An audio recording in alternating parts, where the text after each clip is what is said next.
ذرا تصور کریں، ایک ایسا وقت جب زمین پر نہ کوئی انسان تھا، نہ کوئی شہر، نہ کوئی آواز، ہر طرف صرف خاموشی ہی خاموشی تھی۔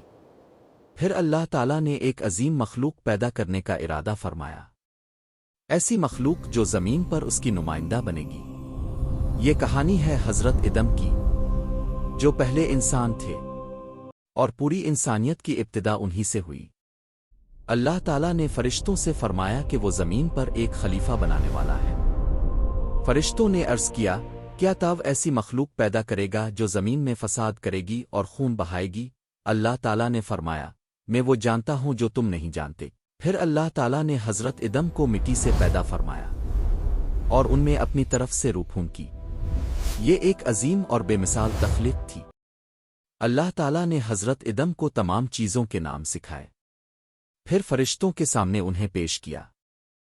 فرشتے ان ناموں کو نہ بتا سکے، لیکن حضرت آدم نے اللہ کے سکھائے ہوئے تمام نام بیان کر دیے۔ اس سے ظاہر ہوا کہ اللہ نے حضرت آدم کو ایک خاص علم عطا فرمایا۔ پھر اللہ تعالیٰ نے تمام فرشتوں کو حکم دیا کہ حضرت آدم کو سجدہ کریں۔ سب نے حکم کی تعمیل کی، سوائے ابلیس کے۔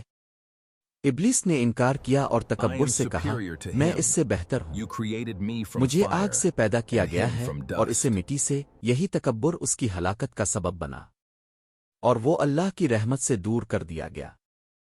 اس کے بعد اللہ تعالیٰ نے حضرت آدم اور حضرت حوا کو جنت میں رہنے کا حکم دیا، اور فرمایا کہ جنت کی ہر چیز سے فائدہ اٹھاؤ، لیکن ایک خاص درخت کے قریب نہ جانا۔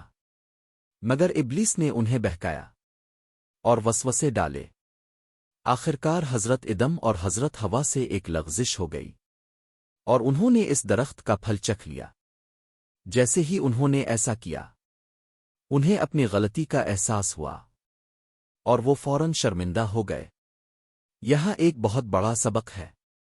حضرت آدم نے فوراً اللہ کی طرف رجوع کیا اور دعا کی، اے ہمارے رب، ہم نے اپنی جانوں پر ظلم کیا، اگر تو ہمیں معاف نہ کرے اور ہم پر رحم نہ کرے تو ہم ضرور نقصان اٹھانے والوں میں سے ہو جائیں گے۔